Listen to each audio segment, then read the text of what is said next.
नमस्कार साथियों, राजस्थान विधानसभा चुनाव 2023 को लेकर आज सर्वे आंकड़े जारी हो गए। जी हाँ मेरे भाइयों, आपने सही सुना है। वैसे तो देखा जाए अभी राजस्थान विधानसभा चुनाव को लेकर काफ़ी वक्त बचा है, लेकिन राजस्थान का सियासी युद्ध होने वाला है। इस युद्ध के परिणाम अभी जारी हो गए हैं। इस परिणाम में राजस्थान की जनता ने चुनाव से पहले एक बार अपने मत देकर अपनी सरकार बना ली गई है। तो क्या इस बार वसुंधरा राजे पड़ने वाली है अशोक गहलोत पर भारी, या इस बार कांग्रेस पार्टी की सरकार बनती है तो सचिन पायलट जी बनने वाले हैं मुख्यमंत्री, या आरएलपी पार्टी और बीजेपी पार्टी साथ मिलकर करने वाली है गठबंधन? आज आप सर्वे के आंकड़ों को एक बार सही ध्यान से देखिए तो सही बातें आपको समझ आ जाएगी। साथियों, अगर आप चैनल पर नए हो तो चैनल को सदस्यता जरूर ग्रहण करना मेरे साथियों, और बेल आइकन का बटन जरूर दबाना। देखा जाए राजस्थान का कई वर्षों का इतिहास उठाकर देखा जाए तो 5 वर्ष में सरकार बदलती हुई नजर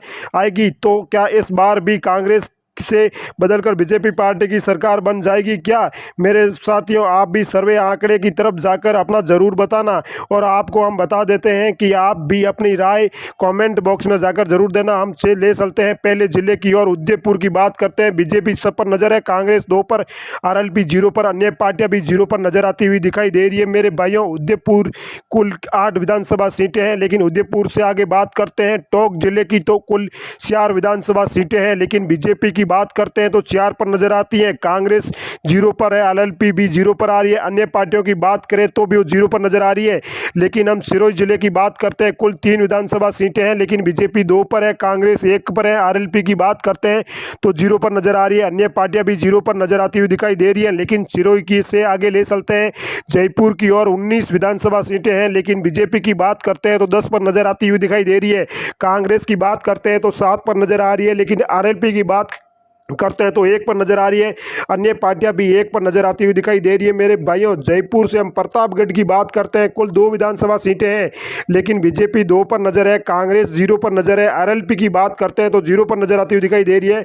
अन्य पार्टियां भी साथ में 0 पर नजर आती हुई दिखाई दे रही है। लेकिन राजसमंद की बात करते हैं, बीजेपी 3 पर है, कांग्रेस 1 पर है, लेकिन आरएलपी 0 पर है। अन्य पार्टियां भी 0 पर नजर आती हुई दिखाई दे रही है। राजसमंद में कुल 4 विधानसभा सीटें थी, लेकिन राजसमंद से आगे बात करने वाले हैं सवाई माधोपुर की बात करते हैं तो बीजेपी 2 पर नजर आती है, कांग्रेस भी 2 पर नजर आती है, लेकिन आरएलपी और अन्य पार्टियां ये 0 पर ही समाप्त होती हुई दिखाई दे रही है। मेरे भाइयों, और सवाई माधोपुर में कुल 4 विधानसभा सीटें हैं, लेकिन हम सीकर की बात करते हैं कुल 8 विधानसभा सीटें हैं, लेकिन बीजेपी की बात करते हैं तो 5 पर नजर आती है। कांग्रेस की बात करते हैं तो 3 पर नजर आती है, लेकिन आरएलपी और अन्य पार्टियों की हम साथ में बात करें तो 0 पर ही समाप्त होती हुई दिखाई दे रही है। लेकिन हम कोटा जिले की बात करते हैं, कुल 6 विधानसभा सीटें हैं, लेकिन बीजेपी की बात करते हैं तो 5 पर नजर आती है। कांग्रेस की बात करते हैं तो 1 पर नजर आ रही है। आरएलपी और अन्य पार्टियों की बात करें तो 0 पर ही समाप्त होती हुई दिखाई दे रही है।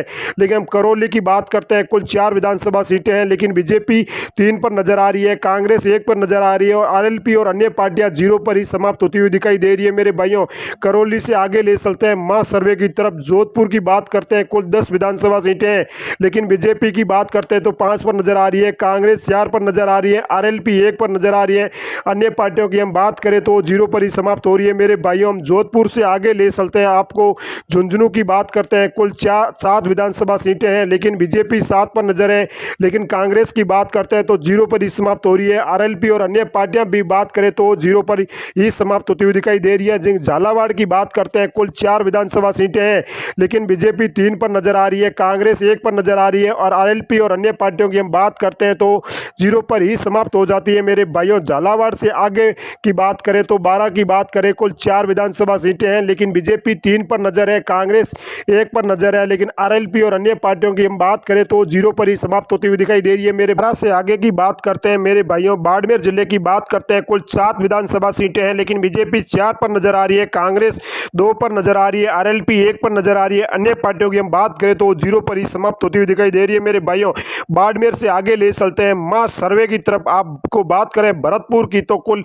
7 विधानसभा सीटें हैं, लेकिन बीजेपी की बात करते हैं तो 4 पर नजर आ रही है, कांग्रेस 3 पर है, लेकिन आरएलपी और अन्य पार्टियों की हम साथ में बात करें तो 0 पर ही समाप्त होती हुई दिखाई दे रही है। मेरे भाइयों भरतपुर से जैसलमेर की ओर चलते हैं तो कुल 2 विधानसभा सीटें हैं, लेकिन बीजेपी 1 पर नजर है, कांग्रेस भी 1 पर नजर है, लेकिन आरएलपी और अन्य पार्टियों की बात करते हैं तो 0 पर ही समाप्त होती हुई दिखाई दे रही है। मेरे भाइयों हम जैसलमेर से आगे सर्वे की बात करते हैं तो देखिए मेरे भाइयों, और जैसलमेर में 2 विधानसभा सीटें थी, लेकिन हम जैसलमेर से आगे ले चलते हैं मास सर्वे की तरफ। जालोर की बात करते हैं कुल 5 विधानसभा सीटें हैं, लेकिन बीजेपी 4 पर नजर है, कांग्रेस की बात करते हैं तो 1 पर नजर आती हुई दिखाई दे रही है, आरएलपी 0 पर समाप्त होती हुई दिखाई दे रही है, लेकिन अन्य पार्टियों की बात करें तो भी वो 0 पर ही समाप्त होती हुई दिखाई दे रही है।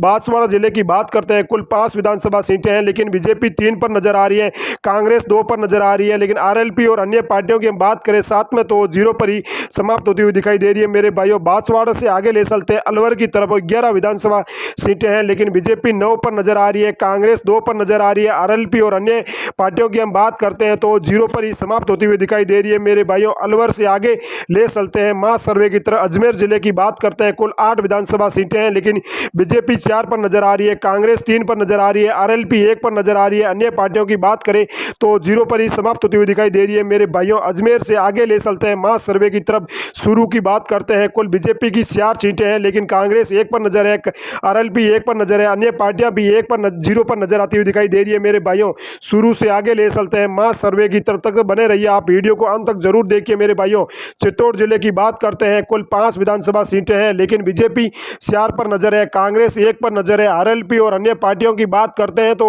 0 पर ही समाप्त होती हुई दिखाई दे रही है। मेरे भाइयों चित्तौड़ से आगे बात करते हैं हनुमानगढ़ की बात करते हैं कुल 5 विधानसभा सीटें हैं, लेकिन बीजेपी की बात करते हैं तो 4 पर नजर आती हैं, कांग्रेस की बात करते हैं तो 1 पर नजर आती है, लेकिन आरएलपी और अन्य पार्टियों की हम बात करते हैं तो 0 पर ही समाप्त होती हुई दिखाई दे रही है।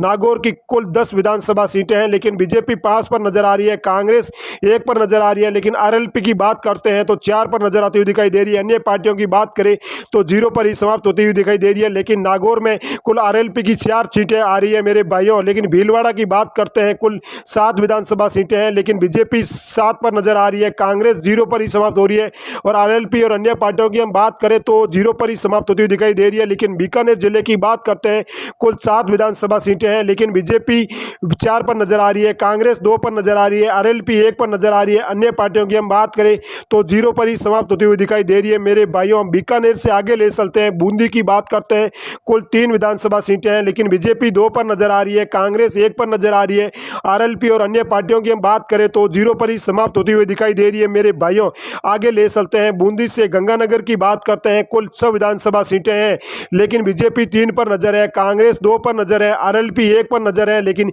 अन्य पार्टियों की हम बात करें तो 0 पर ही समाप्त होती हुई दिखाई दे रही है। मेरे भाइयों हम गंगानगर से आगे ले चलते हैं मास सर्वे की तरफ, डूंगरपुर की बात करते हैं कुल 4 विधानसभा सीटें हैं, लेकिन बीजेपी 2 पर नजर है, कांग्रेस 2 पर नजर है, लेकिन आरएलपी और अन्य पार्टियों की हम बात करें साथ में तो 0 पर ही समाप्त होती हुई दिखाई दे रही है। मेरे भाइयों डूंगरपुर से आगे ले चलते हैं, धौलपुर की बात करते हैं कुल 4 विधानसभा सीटें हैं, लेकिन बीजेपी 2 पर नजर है, कांग्रेस 2 पर नजर है, लेकिन आम आदमी और अन्य पार्टियों और आरएलपी की बात की जाए तो 0 पर ही समाप्त होती हुई दिखाई दे रही है मेरे भाइयों। लेकिन हम धौलपुर से दौसा जिले की बात करते हैं तो कुल 5 विधानसभा सीटें हैं, बीजेपी 3 पर नजर है, कांग्रेस 2 पर नजर है, आम आदमी और अन्य पार्टियों की बात की जाए, आरएलपी की भी बात की जाए तो 0 पर ही समाप्त होती हुई दिखाई दे रही है। मेरे भाइयों आपने अभी तक चैनल को लाइक और सब्सक्राइब नहीं किया है तो जरूर कर लीजिए, जो कि आप भी अपने कमेंट बॉक्स में जाकर जरूर बताना कि अब की बार किसकी सरकार बनने वाली है और कौन बनने वाला है राजस्थान का अगला मुख्यमंत्री। क्या इस बार सचिन पायलट भी अपने मुख्यमंत्री के दावे कर रहे हैं, क्या इस बार मुख्यमंत्री बन पाएंगे या नहीं? अपने कमेंट बॉक्स में आप भी अपनी राय जरूर देना, और अपने कमेंट बॉक्स में जाकर ये बताना जरूर कि इस बार राजस्थान में किसकी सरकार आने वाली है, या ये हर बार 5 वर्ष में सरकार बदलने का नतीजे